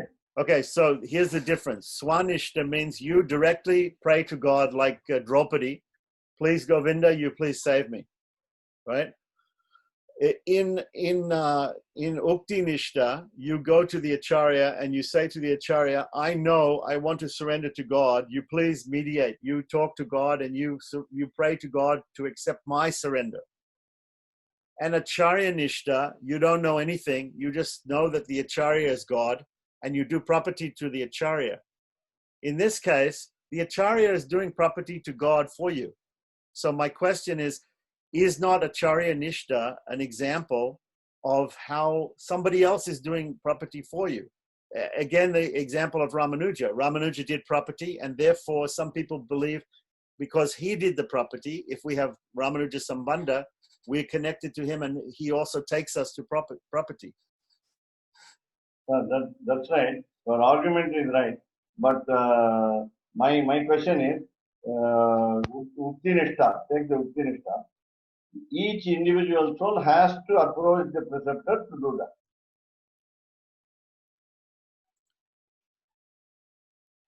Okay. I underline this sentence. Okay. You understand now why Acharya in turn. So you cannot have, because there are many Acharyas for many people, many individual souls. But each Acharya has the right to mediate between the God and the individual soul. But every time the individual soul has to approach a preceptor and do that ukti nishta. Yeah, ukti nishta. Yeah. But what about acharya nishta? Acharya nishta, of course, I always understand the concept as all the individual souls will have to separately make a total surrender in any of the forms. Swanishta, ukti nishta, or acharya. Okay. That's all. Okay. All right. So anyway, moving on. You said that there are no other means but property. But before you said, if we have the qualifications to do karma, jnana, and bhakti, we should do it. So which is it? Is there no other means but property? Or are there other means which we should attain, with getting back to this thing of having qualifications? If I feel I have the qualification for bhakti yoga, should I not just do bhakti yoga? Other sampradayas, other Vaishnavas, they're saying, what? You people are doing property, but we are doing bhakti yoga. We are doing karma yoga. We are doing jnana yoga. We are qualified and we do them. So No, is it correct? I have to add one word. There is no prapatti, any other prapatti or any other means of total surrender available as the simplest one. Other than prapatti, there is no other process by which the simple process by which we can attain God. Right. So can we say that there is like moksha is like a destination, and there are many roads leading to moksha, but property is like the easiest road. It's the quickest road and the easiest road, open to everybody. There may be some other methods, but these methods may take a long time or they may be very difficult. So in actual fact, when we say there's no other means but property, we're just saying this is the simplest, easiest means. Why don't you take this means, right? So, but Right. we're not saying that people who do bhakti yoga, karma yoga, or jnana yoga cannot do those yogas. We're just saying that is a difficult means, or that is not the easiest or simplest way. If you want to do, you can do, but that is not the simplest and easiest way. Okay. All right. Right. So anyway, moving on. Okay. There's this sloka, urdvam. The word urdvam in the sloka. You say it means Vaikuntha. But to me, if I look at this, if I simply look at the sloka, right? If I look at the verse, I see Ado, I see Naraka, I see going down, going to hell. I see staying here, right? Madhye tishtati. Madhye means staying here in the middle. And Urdhva means anywhere above us, So I can definitely see where people can think that Urdhva can mean Swarga, Urdhva can mean, even Kailasa, Kailasha. Satyaloka. Yeah, different places like this. I gave you a lot of options. Yeah, you also explained that, and I appreciate that. So can we say, if somebody says to us, okay, you equate Urdhva as only Vaikuntha, as only moksha, not even Kaivalya. You say Urdhva means only moksha, only Kainkarya to Sriman Narayana in Paramapada. Yeah. Then that is a very narrow understanding. If somebody says to us, any place which is up, if we are sattva gunas, if we do follow sattva guna, if we're sattvic, then we'll go up somewhere. But we can go to many places. It doesn't necessarily mean moksha. If somebody says to us, we have to accept it. No, we can't. What is the argument that it can only be Kainkarya and Vaikuntha? Where's the argument for that? The problem is when you prefer heaven as up, as Urdhvam, then you have to come back. Right. But if you prefer, according to Tenacharya Sampradaya, if you prefer Kaivalya, you don't come back. According to Deshika Sampradaya, if you prefer Kaivalya, you have to come back. So what is the Tenacharya Sampradaya says Kaivalya is permanent because it is classed in Shastra as a type of moksha. And moksha, according to Brahma Sutras, the last Brahma Sutra says, no return, no return. So if it is classed as a form of moksha, then it should be permanent. But Deshika Sampradaya says it's not permanent. So what are the arguments to say that Kaivalya is not permanent? I have to check it out. Okay, good. All right, so passing on beyond that, you were talking about the people in this verse who go down to hell. Ado gachanti. They're going to hell. So then you were saying they're going to hell, they're eternally going to hell. And there's a statement in Bhagavad Gita, Krishna says, I cast them down, and he used the word nitya, never to come up. And the Madhvas, the Dvaitis, they say that this type of person goes to hell, to Naraka, forever. And in the Christian religion also, in other religions, they also have this, you go to hell forever. But I think in Hinduism in general, and in Vaishnavism specifically, we don't believe in Sri Vaishnava, we don't believe eternal hell. You must come back you have to come up somehow to the middle again. Is it possible that is there any eternal hell, is the question. We understand through Bhagavad Gita, Lord Krishna's statement that it is eternal hell. We have an eternal hell. We have a temporary hell also. Okay, so two types of hells. Yeah. Okay. Not two types of hell. The two types of souls. One, those who go to hell and come back to this world, and those who are permanently residents of that world. Not two types of hell, two types of people. I see. So there is a type of Jivatman who is a tamasic Jivatman, and he must stay in hell forever. But this I've only heard from in Dvaita Vedanta. I No, never Bhagavad heard Gita this in says, Bhagavad Gita says, yeah. If you take it literally, Bhagavad Gita says there is an eternal hell. But I did not understand that any Sri Vaishnavas believe in eternal hell. because we always say, because as a Vaishnava, we understand the concept of property and do the total surrender, and then we always reach the Lord. Right, but Well, but you're saying that it's possible there is some jiva who is in eternal hell. that's what Bhagavad Gita statement by Lord Krishna says, by Lord Krishna's statement. They are permanently doomed to hell by the Lord. Okay. They are not to come up. And Okay. that we don't, as Vaishnava in Madhyagali Sampradaya, we don't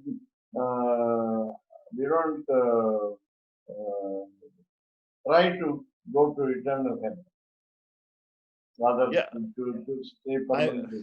I mean, I don't know anybody who would try to go to eternal hell, but I'm just trying to understand the concept. If there is such a thing as eternal hell, my understanding was there is no such thing as eternal hell. That actually. That's why I change your term eternal hell from hell meant for permanent residence and temporary residence. Okay, so let me understand. You're trying to make a distinction. You're not saying the hell is eternal. You're saying the hellish mentality of some people is eternal. Not even mentality. Yeah. The physical direct sending of the individual souls to the hell permanently. Right, but there is a type of soul who is tamasic in nature, and that soul will eternally reside in Naraka. Cannot be redeemed. Okay, I think I would like to see the commentary on that verse in Bhagavad Gita, and we can see more about it. Now, also, my last point, I don't want to take up too much time here, but my last point was about this was a very interesting class, actually, to me anyway. So all the classes are interesting, don't get me wrong, but this one I have a lot of questions. You were saying the name of the Lord is more powerful than the Lord himself. And the example of that is the Draupadi Sharanagati. Draupadi Saranagati, that Krishna himself was in Dwarka, and Draupadi was in Hastinapur, and in the assembly, and they were trying to disrobe her, and she called out, and it was this Govinda Pundarikaksha Rakshamam Sharanagatam. She prayed, and it is said by acharyas, I guess by the commentators, that the name Govinda is what saved her. So can you say a little bit more about how the difference between the power of the name of Lord and the power of the Lord, how the name is? You were also saying about the shoes and the feet can be like the acharya, but the name itself, how the name is more powerful than the Lord. Just can you explain a little bit more how Sri Vaishnavas see that? Because I know that Gaudiyas see it like this. There are other Vaishnavas who also say this, but amongst Sri Vaishnavas, I haven't heard so much discussion of this point. Though immediately I cannot quote any examples of any human being getting moksha by the Nama Sankirtanam, by the recitation of the name.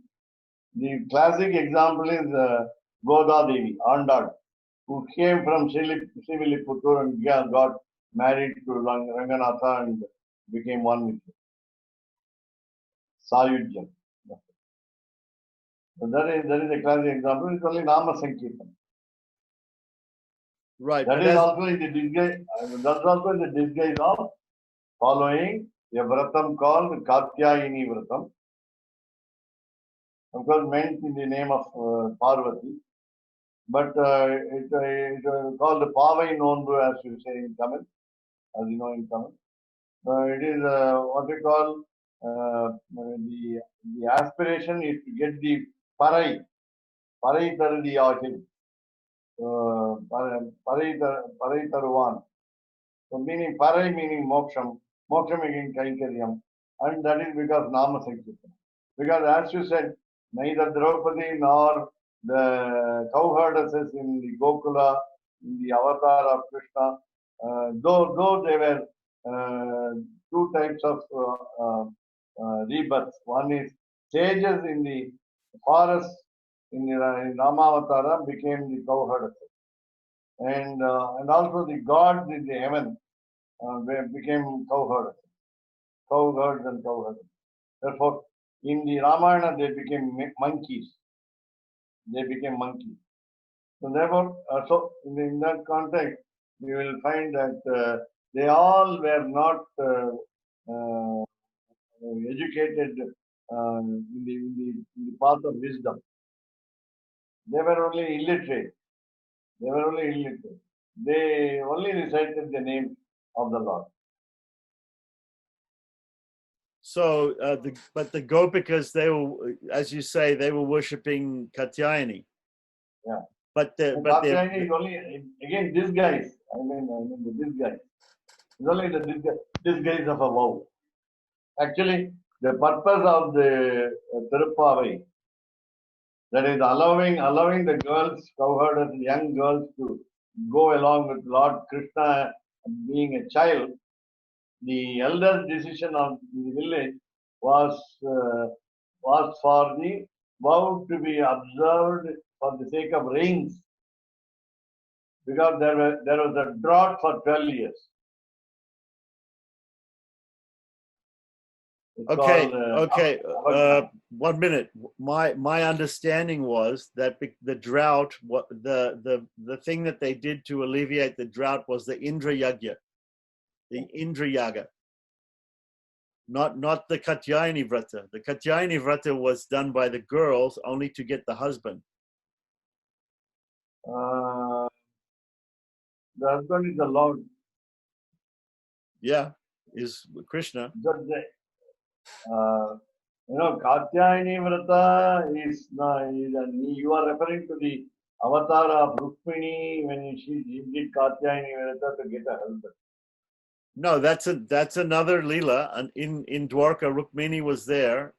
No, Rukmini also went to worship the goddess Katyayani. I think it's very common for unmarried girls to worship Katyayani to get a husband. Married. Yeah.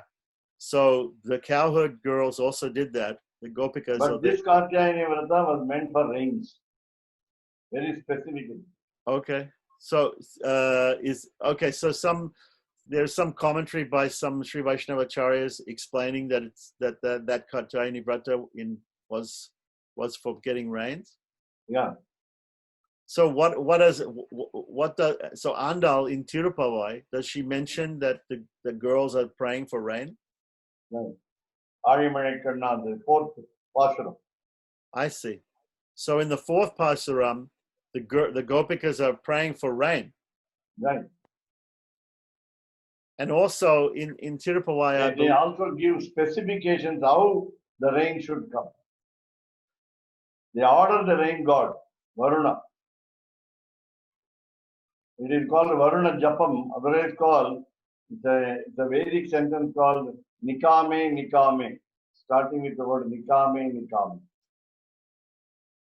Okay. And both the third Pashuram, Ogi Valaharana, and the fourth Pashuram, Arimanekkarna, refer to the rains demanded by the cowherdesses, overlooking Indra. You said Indra Yaga. No, it is not Indra Yaga. Indra was insulted by Lord because he was so proud. And the Govardhana mountain was favored. Yeah, that is it. So there are two sources of water here. One is Varuna, and one is Varuna, and one is Indra. So Indra being the Lord of gods, he has supremacy over Varuna. But Varuna's Antaryami is Lord Sriman Narayana. Indra's Antaryami is Sriman Narayana also. But That's Indra beside had a pride in his heart that he is the leader of the gods. Okay, but normally we understand Indra is the one who sends the rain. Yeah. But Varuna is also in charge of waters.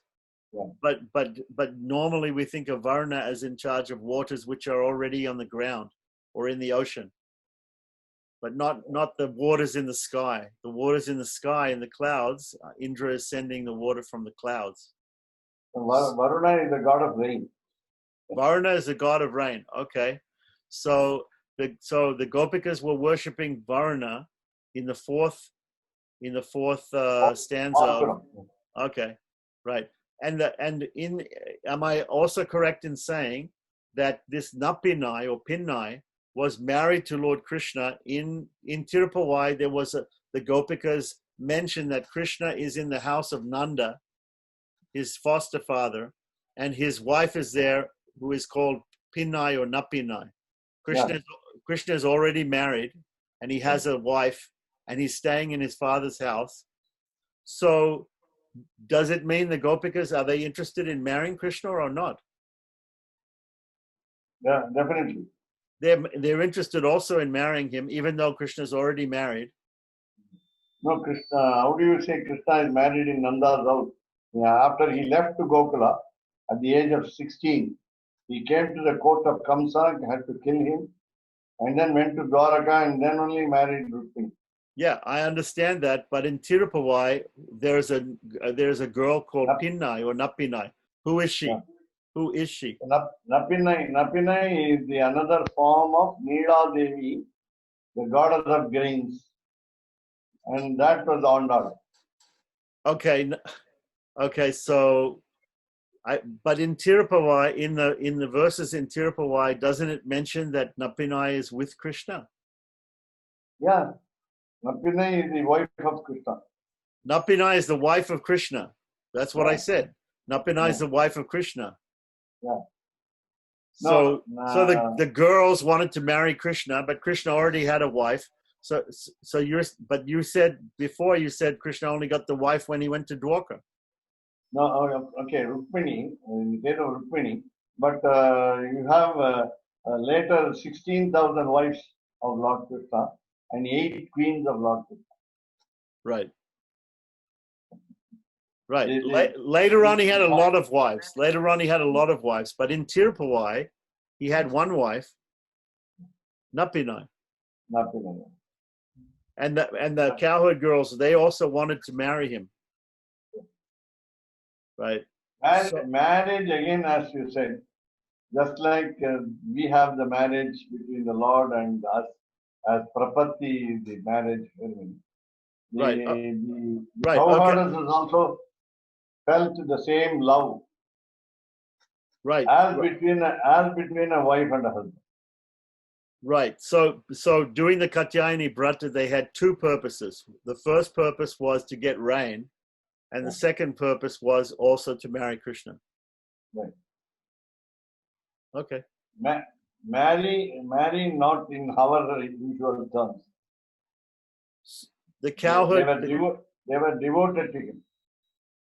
Okay. So it is also said. It's also said some what we call some deviation from the ordinary life. There were so many people who were performing sacrifices in the houses. All the wives of the sages came out of their houses and went to Vrindavan. Yeah, the wives. Krishna and Balarama went to the Brahmins and they begged food, and the Brahmins were too busy doing the yagas, and the wives of the Brahmins came and gave food to Krishna and Balarama. Right. But the cowherd, you're saying that the Gopikas, they wanted to have a loving relationship with Krishna, but they not necessarily wanted to actually marry him. Yeah. So some of them were already married also. the ones that did Katyayani Vrata were Kanyas. They were not married, but Krishna also had relationships with other ladies that were already married. So you're saying the purpose of Katyayani Vrata, apart from getting rain, was just to become beloved of Krishna, and not necessarily to legally marry him. Yeah. Or officially marry him. Okay. Thank you for that explanation. So but I have another question from Govindachari. He's saying that this sattva, rajas, and tamas, if we stick to sattva and we just try to be sattvic in the life, the people who are sattvic and purely sattvic, they will go to moksha, they'll go to Vaikuntha. Yeah. But even if they are not prapanas, even if they are not following bhakti yoga. Yes, sattvastha will be a prapanna. So a prapana must be sattva, and vice versa. Vice versa. Yeah, vice versa. They're equivalent. Yeah. They're equivalent. Okay. So even a prapana of a low caste or a prapana of female gender, they're also considered purely sattvic. Yeah. No doubt. There's no caste difference, varna, ashrama in prapanna prapatti count. Okay, good. So I had one more question. There's no gender difference also. Right. Okay. So we're all females anyway. So yeah, ultimately. So I had one more question about this. About in the Shastra, in the Narayana Upanishad, it says akara, ukara, makara, iti. So the omkara, the pranava, right? This is made up of a, u, and ma.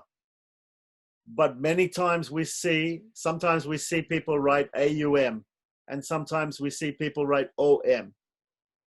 And the o is obviously, it is a combination of a and u, right? We know that o is a sandhi. A and u become o. So this o. So what is correct for the pranava? Should we write it aum or should we write it om? Both are, as you said, you yourself answered your question. Both are right. But O is a combination of A and U, and M is there. And A, U, M is also there. Right. But in Sanskrit, we have two letters. We have two varnas. We have O and we have Au. So There's we no have Au. O. There's no Au? A-I-O, Au. A-I-O, Au. No Au. The last vowel, 13th vowel is not there in Om. Okay, understood. If it is written as Aum. But the tendency, if we write A-U-M, the tendency, if I look at A-U-M, I tend to say Aum, not Om. Right. But you're saying it must be A-U-M is a separate, separation from each letter. So you're saying that in the Upanishad, they have taken the O of Om and they have split it according to Sandhi rules and made A and U in order to explain the difference between Sriman Narayana, Mahalakshmi, and the Jiva. Right. Right? So only for the purpose of seeing each individual Varna. Right? Right. Otherwise, those who understood the letters, 3 letters there, then they write A-U-M in English. Right. But otherwise, but you can't say A-U becomes AU. No. Okay, I understand. We're not going guna vriddhi here. We're not doing that. We're only doing. Right. I understand. So when the omkara is an akshara, it is a syllable. It is indivisible actually. But when we divide it, it becomes A-U-M. But actually, we should understand it is only the A and the U are always combined. Yeah. So this brings me back to my point again that I have been. Yesterday I was looking in Gopal Deshika Anikam, and in Gopal Deshika Anikam they have Pancha Samskara Prayoga, And in the Pancha Samskara Prayoga, after that, there is also a Stri Pancha Samskara Prayoga. And after that, there's a Shudra Pancha Samskara Prayoga. So each one is a little bit different according to Gopal Deshika. Yeah. Yeah. So it mentions that in the Stri, in the ladies, Pancha Samskara Prayoga, it mentions Astakshara should be given without the pranava. That's what is given. It doesn't mention but it just says without the pranava. Okay. So we understand that O, if we have O in the Om, if we take out the U, it becomes Yeah. Okay. So I want to. I think you have a soft copy of Gopadeshika Anakam. I would like your comments on the actual differences in the different procedures between for Dvija males, for females, and for Sudras. The difference in Pancha Samskara. Right. I would very much like to know. But what did you observe in Shudra Samskara? In Sudra Samskara, it didn't mention about it didn't seem to mention about the. I was expecting it to mention a difference in the mantra, but it didn't seem to mention it. But since it came last, I was thinking perhaps it meant that all the things which are observed in the Stri Pancha Samskara were also observed in the Sudra Pancha Samskara. So that's why. How was Dvija Samskara different from Stri Pancha Samskara? Yeah, I went through it. I don't think it's very different, but I want to go through it with you, or I want to send it to you. I want your learned explanation as to what you see as the difference, because for me there wasn't a lot of difference. One of the differences I perceived was that some, of course, in the regular Pancha Samskara, some Vedic mantras were used. In the others, there were no Vedic mantras used. Absence of mantra. Yeah, absence of Vedic mantras. Well, mantras mean Vedic. Yeah, there were some slokas. There were slokas only in the other forms. They are not called mantras. Right. Exactly. Okay, so that was. I'm sorry. No problem. That was a long session of my questions and answers. Thank you very much for that. Swami, Yeah. could I ask something? Yeah, I know yeah. it's already late. Let me know if it can. But I was just asking with respect to Sri Krishna's Charama Shloka, when the Lord says Sarva Papebhyo and Ma Shuchaha, isn't it that Sarva Papebhyo means all Papa, all sin? And if he says all, it means past, present, and future. And therefore he says Ma Shuchaha, that one shouldn't fear. So if one shouldn't fear because he's going to take care of all of that, isn't it that what is the need for Prayashchitta? In spite of his assurance that don't worry, that for the future sins that you also commit, is there anyone who does not commit sins? I don't think so. Therefore, the Vadagali Sampradaya recommends Prayashchitta Prapatti, whereas we cannot take this statement of Lord Krishna because as it is only an assurance to those who do not do sins. Sarva Papebhyo meaning you have to say it only the past sins. The past sins. Again there is a division, 3 divisions among sins: Prarabdha, Sanchita, and Agami. Agami is the future. That's what you are saying now. In future, whatever sins we commit will be pardoned by him. Yes, will be pardoned by him once you make a surrender. So Prapatti Yoga is very important to be performed, and therefore you will have definitely the sins absolved by him. There is no doubt about it. But again, for our satisfaction, must have at least regret by committing, after committing the sin. If you Okay, don't have paschatapa, Okay, I can understand that. I can understand that every prapana feels that he's sinful, and that he's a refugee, and he takes refuge of the Lord, and he feels that he may commit other sins, and he's committed so many sins, and that he should do some prayaschitta for that. Because only if we think that there's going to be a problem, do we do prayaschitta. If we don't think there's going to be a problem, why should we do prayaschitta? So the question is, when Krishna says ma suchaha, don't fear, we should also not fear the future sins. Yeah, we are not afraid of even committing sins. Then why should we be afraid of getting pardon for the sins committed after prapatti? That is in future. Number one. Second point is what I got from you is why you are asking why should we do prayaschitta prapatti?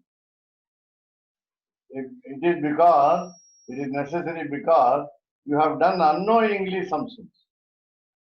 Even after committing sins, you do not realize that what you have done is sin.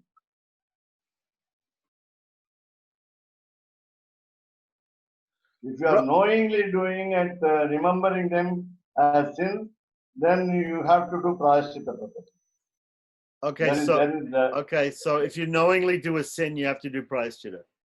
Yeah. But if you are not aware of the sins that committed by you after prapatti, then again you have to do prayaschitta prapatti because you do not know. Okay.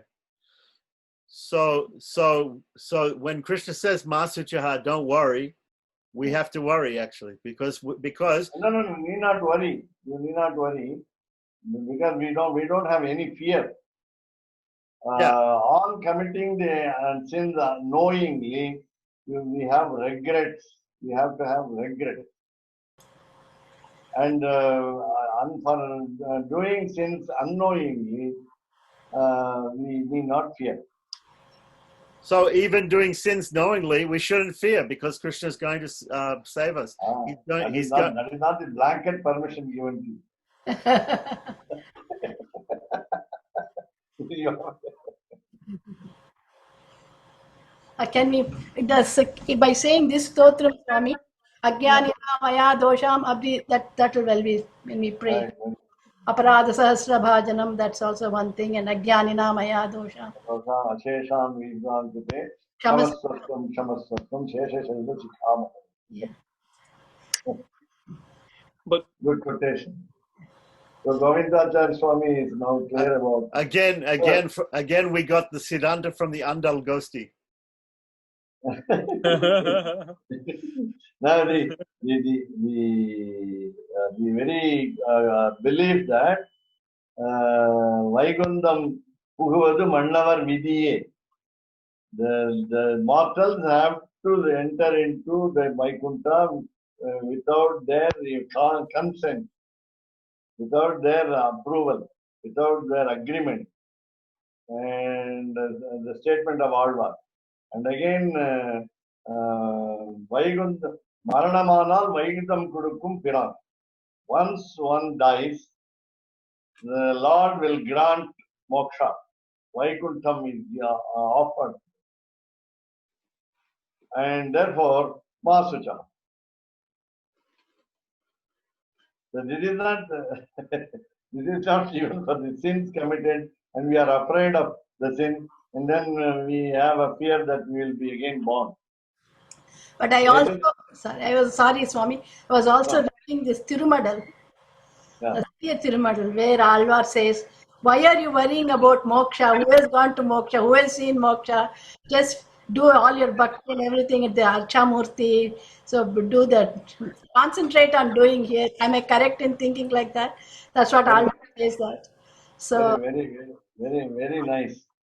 And that another one thing which comes to my mind is na dharma nishtosmi na chatme vedi na bhakti manta charana ravindi.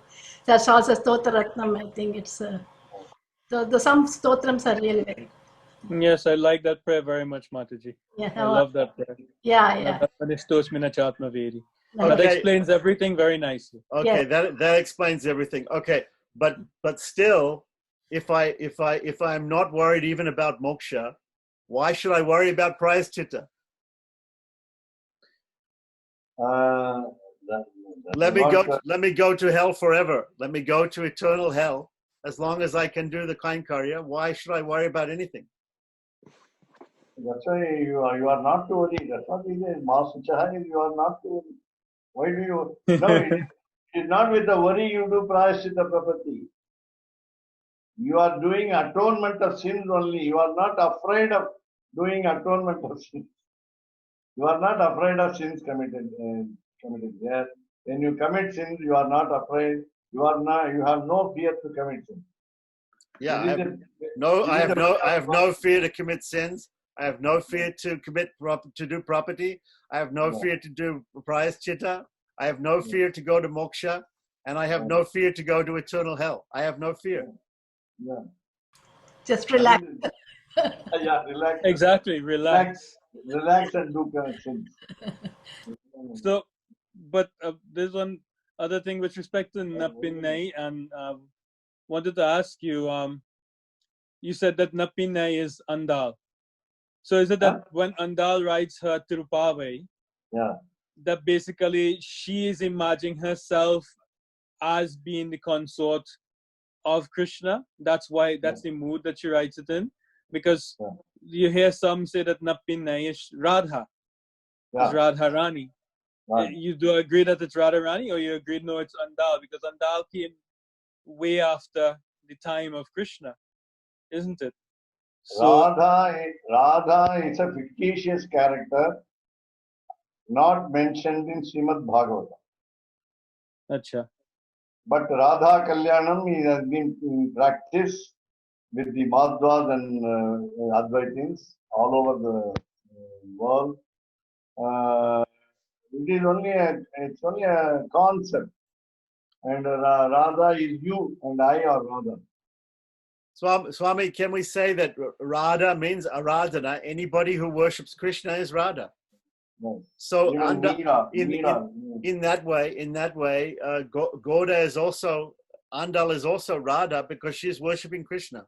The Gopikas are worshipping Krishna, they're also Radha. They're doing a Radha. Andal identifies herself with Napinai in Tirupavai. So would you say for a Sri Vaishnava who wants to worship Krishna, and as you said, well, Radha is fictitious, that actually they should worship Krishna and Andal, basically, because Andal ultimately marries Krishna. So therefore, like if one has Radha Krishna deities, or one is coming from that background, and you're a Sri Vaishnava, one should worship Gora Krishna. Is that what you're saying? Right. Okay. So what he's saying is, if you have deities of Radha Krishna, like in North India, mostly they have Radha Krishna deities. So you're worshipping Krishna as Krishna, and you're worshipping Radha like Neela Devi, or even like Andal. So you can use the same prayers as to Andal and the same prayers to Neela Devi, like Neela Suktam. You can use Neela Suktam. You can use Andal. Astatara Satanam of Andal. You can use of Astatara Satanam of Neela, right? Why do some say that she's Bhudevi also, or it just doesn't matter that she is both Bhu and Neela anyway? It's the same person, nevertheless. This is what I wanted to say. Chi Vishnu Chitta Gulanandana Kalpavalli. First verse of Godastuti of Vedanta Deshika. Sri Vishnu Chitta Kulanandana Kalpavalli Sri Rangaraja Harichandana Yoga Drishyam Sakshat Govindacharya Chama Bhumadevi Sakshat Chamam Karunaya Kamalam Mivanyam Anyam Kamalam. She is another Mahalakshmi. Oh, very nice, very sweet. We didn't know that you sing also, Swami. Sakshat Kachamam Karunaya Kamalamivanyam. Last line. Goda Ananya Sharanaha Sharanam Prapadye. Oh, very nice. Very sweet. Very last thing I wanted to ask. And first of well, knowing that you can sing also, you'll teach us some nice prayers like this and how to sing them. But beside that, would you agree that there are different types of marriage in different modes? You know, taken in Sanatan Dharma, marriage in Tamoguna, Rajoguna, etc. So some say 7 to 8 types of marriages. So some say that if a lady is only to be naked in front of her husband, nobody else, and they said that if a lady is naked in front of anyone, they considered as married. Is that true? The Gauriyas say that because Gopi Vastra Harana Leela, that Leela took place, and because Krishna made them all come out naked in front of him, that he was considered at that point their husband. What do you think about that? That is what we call total submission of one's body and the soul. Again, prapatti. And they were prapannas. Yeah.